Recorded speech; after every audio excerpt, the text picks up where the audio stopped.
Hello, everybody, and a warm welcome. We're going to very quickly today, it's going to be a very short video, talk about the Shepherd of Hermas. It's an early Christian document dated to the 2nd century, about the mid-2nd century. It's used to help show the veracity of Christianity and Jesus Christ even, and lots of Christians will put it or date it to the 1st century. This is not the case. All evidence really points to it being second. I'm going to read from my book, and it's not going to be a long video, so just enjoy. We also encounter the Shepherd of Hermas from an anonymous author, written in Greek, found in the Codex Sinaiticus, considered canonical by Irenaeus, but rejected by Eusebius. Commonly, and we must wonder why Eusebius rejected this document. What perhaps did he know? Irenaeus and some other church fathers held this up to be an important Christian document, but Eusebius just wanted to reject it. He also rejects, as we've seen, the Didache. I don't know why. Maybe he knew something.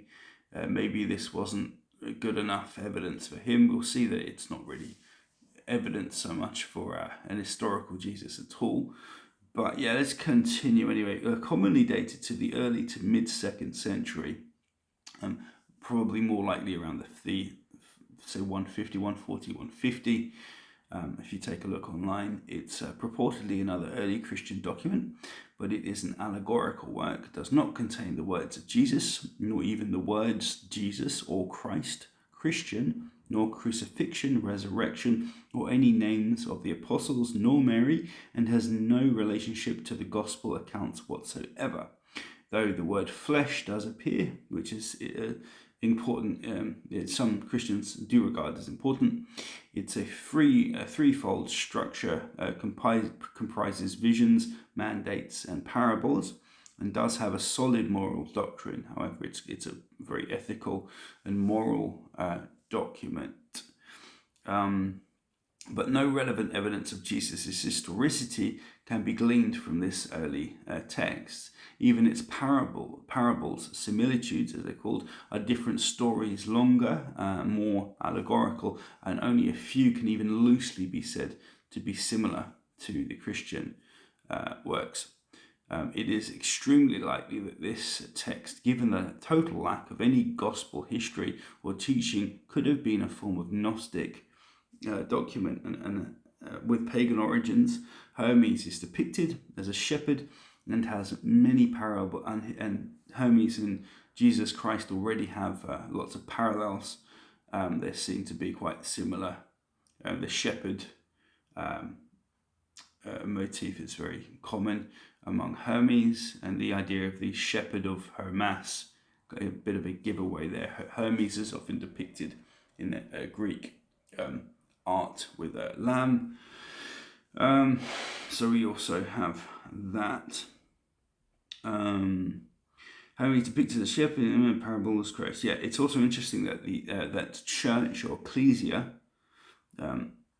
is brought up a lot. This could be an instance of one of the first uses in a Christian document. Given its relative age, ecclesia was used simply to denote gathering or assembly in ancient Greek, but the emphasis here on spiritual community or church, which is described symbolically, notably as a tower that is being constructed, a metaphor for the ongoing building and purification of Christian communities, I think is important. And its date as well could well have been before some of the canonical Gospels were even written. Say Luke and canonical Luke and Matthew might have been written after the Shepherd of Hermas. The imagery emphasizes the communal nature of the church and its unity, as well as its role in preparing for the end times, while the Shepherd of Hermas was probably not the first document to use ecclesia in a Christian sense, though we don't yet know any we can confidently date to the 1st century. The use of it here marks one of the most nascent and significant instances definitely contributed to the word ecclesia and church and its meanings and theological depth in later Christian communities. Evidence for any historicity, however, with many speculating on decent evidence that it was written in Rome, a place where Christ and Jesus would likely have been on the tongues of every Roman Christian at this time, it is not. So yeah, it's interesting that it does use the word ecclesia, the church, but it doesn't say anything. And I just went through, these to reiterate: not Mary, apostles, not known. It is a completely allegorical text, an ethical text. Doesn't even mention the name Christian. What is it? I think it probably might well have had relationship to early Christian communities, and there was obviously something there. Maybe it had symbolic impact as well, but it might well have been a kind of series of pagan teachings and stories, for all we know.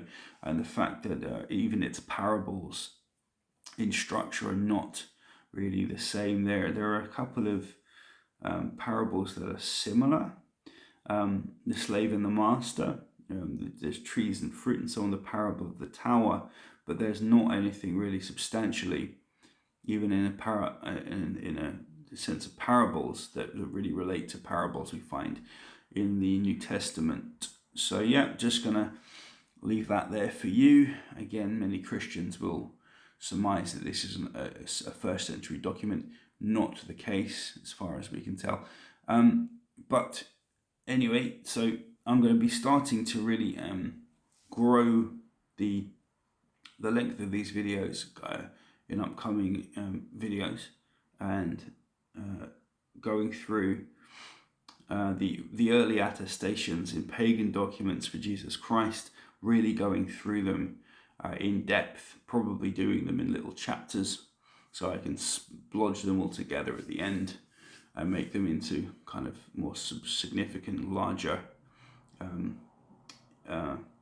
little videos on people like Josephus, Suetonius, Tacitus, and so on.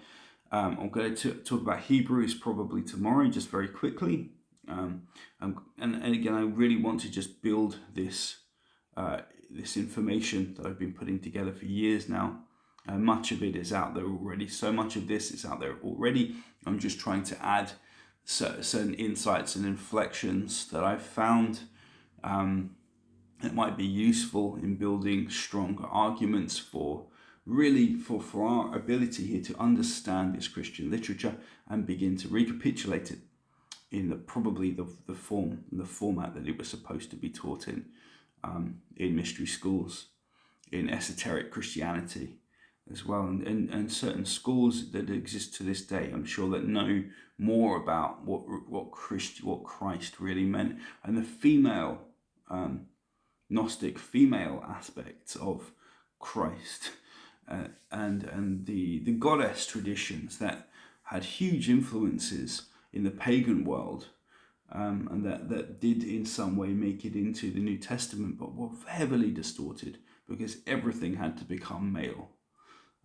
The traditions in Judaism as well, Jehovah and so on, being starkly male, that was not what lots of the Greeks and the Romans really taught. Anyway, peace and love. I'll see you soon. Cheers, man. Bye, bye, bye.